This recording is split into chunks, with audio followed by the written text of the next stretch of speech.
A black general, his uniform gleaming with hard-earned stars, was cuffed and slammed against a patrol car in a quiet Tennessee town, branded a fraud by cops too blind to see the truth, until one phone call to the Pentagon turned their world upside down.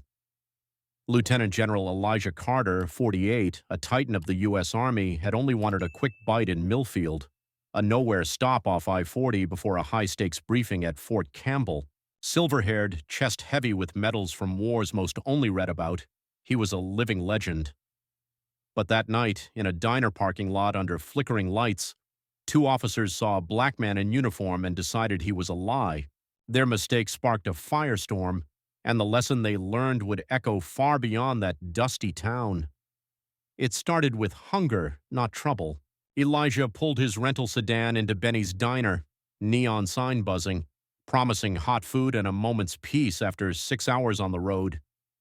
He stepped out, dress blues crisp, 3 stars on his shoulders catching the moonlight. Inside, the bell jingled. Truckers glanced up. A family paused mid-bite. A waitress smiled. He slid into a booth, ordered a cheeseburger, and checked his phone. Emails from the Pentagon, a text from his wife, Naomi. Just another night, or so he thought. Outside, officers Jake Morrow and Brett Slade leaned against their cruiser, cigarettes glowing. Morrow, paunchy and bitter, squinted at Elijah's car. "Fancy ride for this dump," he muttered. Slade, young and cocky, nodded. "Military plates, but that guy looks like he's playing soldier." They didn't check the tags, didn't call it in, just watched, itching for a fight. That's when it began, a spark ready to ignite. Elijah ate slowly, savoring the greasy comfort, oblivious to the storm brewing outside. The diner hummed with low chatter, forks clinking, a jukebox playing some forgotten country tune. Lisa, the waitress, refilled his coffee, her red ponytail bobbing as she chattered about the chilly night. "You stationed nearby?" she asked, curious but kind. "Just passing through," Elijah replied, his smile easy, practiced. "Got a meeting down south." She nodded, liking his quiet confidence, the way he didn't demand attention despite the ribbons on his chest. He left a generous tip, stood, adjusted his tie, and headed for the door, his boots clicking softly on the checkered floor. The night air hit him sharp and cold, his breath a faint cloud under the sodium glow. He reached for his keys, steps measured, mind already on the road ahead. Then a voice sliced through the dark, raw, and hostile. "Hey you, freeze!" Elijah stopped, hand pausing mid-motion, instincts kicking in. Not fear, but the hyper-alertness of a man who'd faced ambushes in Fallujah. He turned slowly, meeting the glare of Officer Morrow, whose flashlight beam stabbed at his eyes. "Evening, officers," Elijah said, voice steady, hands visible. Morrow stepped closer, his bulk casting a shadow, the stink of stale cigarettes clinging to him. "That's a hell of a costume," he sneered, the beam lingering on Elijah's stars, his medals, as if they were props from a thrift store. "Mind telling me where you got it?" Elijah's jaw tightened, but his tone stayed even, honed by decades of diffusing egos. "Not a costume. I'm Lieutenant General Elijah Carter, U.S. Army." Slade circled, smirking, his buzz-cut head catching the light. "General, huh? Big shot. Got ID for that fairy tale?" Elijah nodded, deliberate, his hand inching toward his pocket. "Left side, my wallet." Morrow's hand twitched toward his holster, eyes narrowing. "Slow.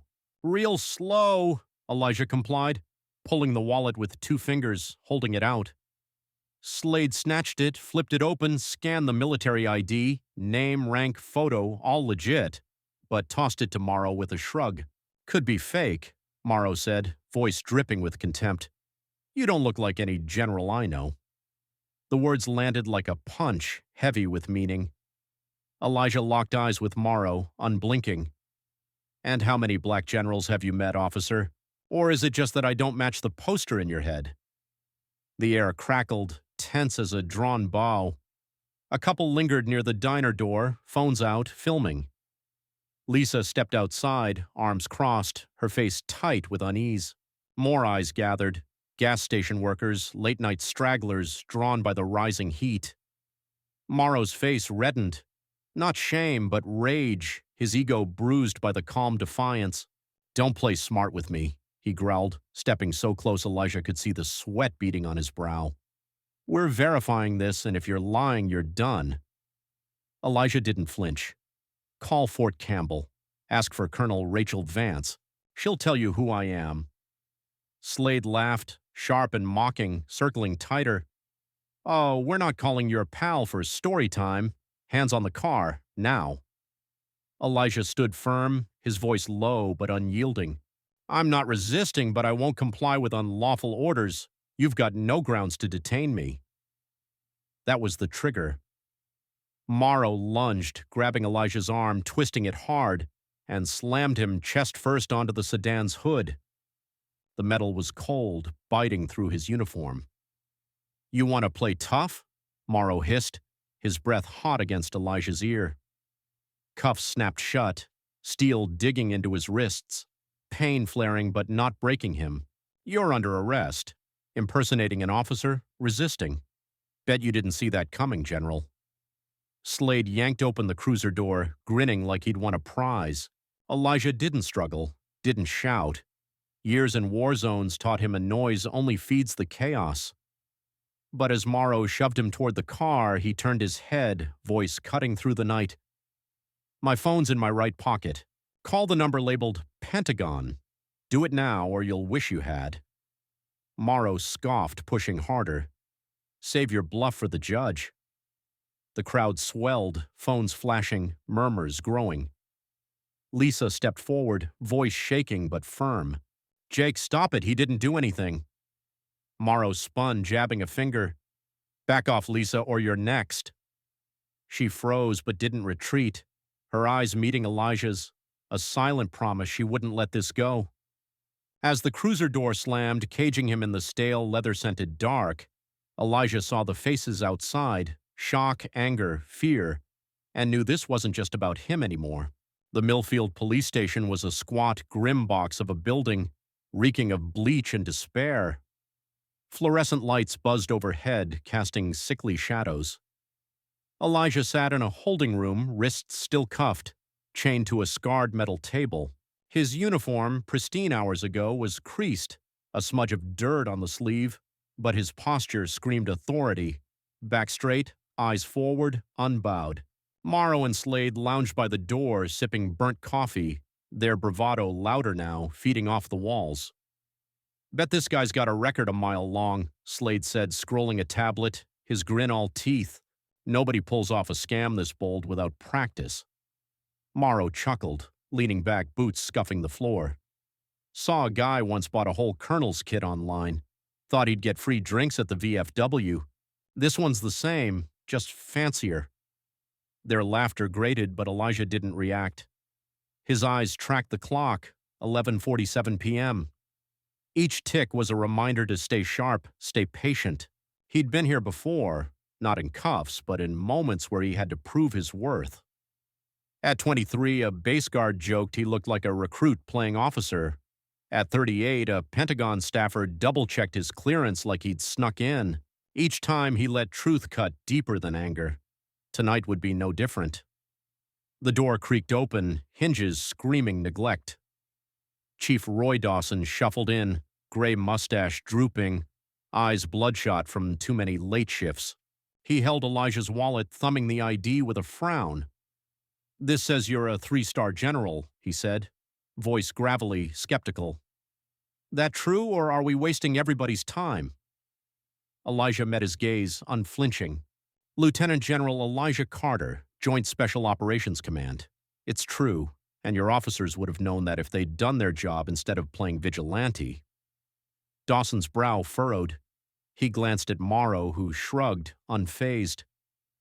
"He was mouthy, Chief. Didn't cooperate. Something's off. Nobody drives a rental looking like that." Elijah leaned forward, cuffs clinking, his voice a blade. "Not cooperating? I offered my ID, suggested a call to verify, stayed calm while your men insulted me and cuffed me like a thief. The only thing off here is their judgment, and it's costing you more every second you let this drag on. Dawson shifted, uneasy, caught between his men and the weight of Elijah's words. He rubbed his neck, studying the ID again, then sighed. Fine. One call, but if this is a stunt, you're not walking out tonight. He slid a battered desk phone across, its coiled cord a tangled mess. Elijah didn't move yet, his eyes flicking to Morrow, then Slade, their smirks fading under his stare. Put it on speaker, he said, voice cold as iron. You'll all want to hear this. He dialed. Each beep was deliberate, a countdown to reckoning. The line clicked. A crisp voice answered, Office of the Deputy Secretary. Elijah spoke, clear, commanding. This is General Carter. I need Secretary Reynolds, priority 1. A pause, then urgency. Yes, sir. Connecting. Morrow snorted, but it died in his throat as the speaker crackled, and Deputy Secretary Laura Reynolds' voice, sharp, unyielding, pure authority, filled the room like a thunderclap. Elijah, where the hell are you? What's going on? No pleasantries, just steel. Elijah answered, calm but precise. Every word a nail in a coffin. Millfield, Tennessee. Local PD arrested me for impersonation and resisting. Cuffed, detained, no due process. I need this resolved. Now. Silence. Brief but heavy. Then Reynolds unleashed, her voice a controlled explosion. Chief, who am I speaking to? Dawson swallowed hard, sweat glistening. Roy Dawson, ma'am. Reynolds didn't pause. Listen close, Dawson. You've got a decorated general in your custody, a man who's briefed presidents, led missions you'll never read about, saved lives you can't count. You arrested him. Why? Because he's black? Because your officers can't read an ID? Release him this second, or I'm sending MPs from Campbell and your governor's getting a call by midnight. Am I crystal clear? The room froze. Dawson's mouth opened. No sound. Morrow stared at the floor, coffee cup trembling in his grip. Slade backed against the wall, eyes wide like a kid caught breaking something priceless. Dawson nodded frantic, waving at Slade. Get those cuffs off. Slade fumbled, keys clattering to the floor, cursing as he freed Elijah. The cuffs fell, clanging against the table. Elijah stood, slow, deliberate, rubbing his wrists, his gaze sweeping the room. Morrow slayed Dawson, all shrinking under it. Dawson stammered, handing back the wallet. General, we're sorry. This was a mistake, a bad one. Elijah took the wallet, his voice low, lethal. A mistake is forgetting a name. This was a choice. You chose to ignore my ID, my rank, my truth, because I didn't fit your picture of power. That's not a mistake, Chief. That's a failure, and it's on you. Elijah walked out. The station's heavy door thudded shut behind him. The night was still, stars sharp, but his chest burned, not with rage, but with the weight of repetition. He climbed into his car, the engine's hum a small comfort, and drove south, mind replaying every moment. Morrow's sneer, Slade's laugh, Lisa's courage. His phone buzzed. Naomi, Colonel Vance, old squad mates, but he let it wait. He wasn't ready to talk. Not yet. By dawn, Millfield was ablaze. The parking lot clip, Morrow's rough hands, Slade's taunts, Elijah's calm defiance, spread like wildfire across X, TikTok, Instagram. Hashtags Dinar General Carter and Justice for Elijah climbed, millions of views. Benny's Diner overflowed, not with diners but with locals, reporters, strangers drawn to the story. Lisa stood behind the counter, fierce, recounting it to anyone who'd listen. I told Jake he was wrong, she said, eyes blazing. That man was a gentleman, a soldier, and they treated him like dirt because of his skin. The story hit CNN by noon, MSNBC by night. Even conservative outlets picked it up, spinning their own angles but unable to bury the core. A black general, a war hero humiliated for existing. Millfield streets buzzed with tension. Protests outside the station, signs reading, "See us, don't cuff us," countered by a few stubborn locals muttering about law and order. Morrow stayed home, blinds drawn. Slade's old posts surfaced, rants about thugs and entitlement, fueling the outrage. The Pentagon didn't blink. Reynolds called Tennessee's AG demanding a full audit of Millfield PD. The DOD's Inspector General launched a probe into police encounters with black service members, reports stacking up from bases nationwide. Elijah didn't ask for the spotlight. He never did. But he didn't shy from it either. Sometimes, he'd told a young major once, "You don't fight for yourself. You fight for the next one coming up." Morrow and Slade's world crumbled. Suspended within days, their records were dissected. Complaints of profiling, excessive force, ignored for years. The body cam leak was the final blow. Morrow's voice venomous, calling Elijah a wannabe in a costume. Slade's laugh, bone-chilling in its glee. Protests grew, spilling into Nashville, D.C., people chanting Elijah's name, holding his photo, dress blues, stern gaze, a symbol bigger than one night. Elijah reached Fort Campbell, greeted by Colonel Vance's fierce hug. "You good, sir?" she asked, searching his face. He nodded, half-smiled. "Takes more than a bad cop to break me." The briefing went smoothly, drone specs, funding battles, but the room felt different. Eyes lingered on him, respect tinged with awe.